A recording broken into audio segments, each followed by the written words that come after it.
বাংলাদেশে হামজা চৌধুরী আসায় বদলে গিয়েছে বাংলাদেশ ফুটবল টিম।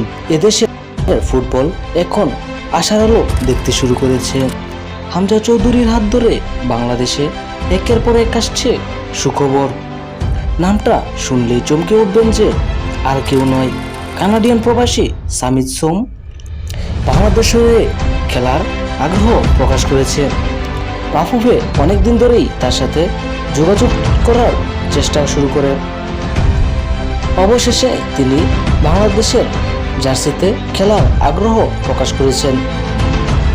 ফাহাদ করিম জানিয়েছেন, পাসপোর্টের সকল কাজ এগিয়ে রেখেছেন তিনি, কিন্তু বাফুফে আনুষ্ঠানিকভাবে কোনো সিদ্ধান্ত নেননি।